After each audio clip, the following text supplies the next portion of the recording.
شكرا جزيلا لقناتكم الموقرة. ڕاستیدا لەم هەڵمەتەدا ژمارەیەک بازرگان بەشداریان تێدا کرد لە لیژنەی هەماهەنگی بازرگانانی عێراق و ئەویش لە چوارچێوەی زنجیرەیەک هەڵمەتی فراوانە بە ئامانجی هۆشیارکردنەوەی هاوڵاتیان و دابشکردنی کەلوپەلی پاکشکراو دەمامک بەسەر دوکان و شوێنە قەڵەباڵغەکان. الكمامات والكفوف على المحال التجارية المكتظة بالسكان. هي يعني التفاتة جميلة.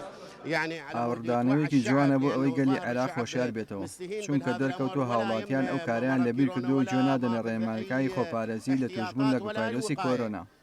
هەروەها هیچ ئەنگایکی خۆپارێزیان نەناو سڵاوکردن و تەقەکردن و ماچکردنی یەکتر هەرماوە. هەر هەنگاوە کە پێویست بۆ ڕێگرتن لە وڵاوبوونەوە ئەو ڤایرۆسە لەنێو خەڵکی بوونی نییە. ئەوەش هەڵمەتێکی هۆشیاری نیشتیمانی تایبەتە لەلایەن لیژنەی هەماهەنگی بازرگانانی عێراق بۆ ئەم گەلە داماوە. متفضلين قاموا بمبادرة جميلة عن طريق توزيع مواد. دەستپێشخەرێکی جوانە ڕێگەی دابشکی ماوەدی هۆشیارکردنەوە ماوەدی پاکشکراوە بەسەر هاوڵاتیاندا و تیمی تەندروستی ڕەسافە بەشداری ئەم هەڵمەتەی کردووە بۆ هۆشیارکردنەوەی هاوڵاتیان و پاکشکردنەوە چونکە ئەم نەخۆشە لە ڕێگەی وەگیری کەسی توش بوو کە دەگرێتە سەر ڕووکارەکان یا خورتێکەڵاوبوونی کەسانی توش بوو. ئەگەر پارێزگای لە دووری لەگەڵ کەسی توش بوو بکرێت و دەستەکان بشۆرێت ئەوە نەخۆشیەکە بڵاو نابێتەوە چونکە کۆرۆنا لە ڕێگەی هەواوە بڵاو نابێتەوە. هەڵمەتێکی گشتیە بۆ هۆشیارکردنەوەی هاوڵاتیان سەبارەت بە ڤایرۆسی کۆرۆنا چونکە ئەم نەخۆشیە ڤاکسین و چارەسەری نییە و تەنیا ڕێگە بۆ بەرەنگاربوونەی بریتیە لە خۆپارێزی.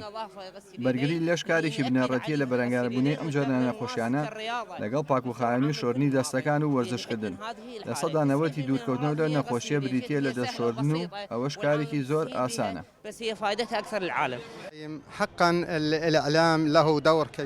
ڕاستیدا ڕاگەیاندن ڕۆڵێکی گەورەی هەیە لە خۆپارێزی لە ڤایرۆسی کۆرۆنا کە زۆرینەی وڵاتانی جیهانی گرتوتەوە و لە ئێستا ڕاگەیاندنەکانی عێراق لە زۆرێک لە شوێنەکان هۆشداری دەدەن لەو ڤایرۆسە تەنانەت وڵاتانی پێشکەوتی گرتوتەوە پێوەی تایبەت بە خۆیان هەیە. کۆمەلگای عێراقی زۆرێک لە شێوازەکانی خۆپارێزی پێڕەو دەکەن وەک دەست لێنەدان لە کەسی بەرامبەر و زۆرێک لە مۆڵەکان داخراون و هەڵەشانەوەی زۆرینەی بۆنەکان و گرتبوونەوەکان کە ئەوانە شێوازی زۆر گرنگن بۆ کەمکردنەوەی ڕێژەی توژبوون بۆ نەخۆشیە مەترسیدارە کە بێدەچێت بێتە هۆی ڕوودانی کارەساتێکی زۆر لە ناو کۆمەلگاکان. كثيرا من المناسبات لم يسمح لها بهذه التجمعات.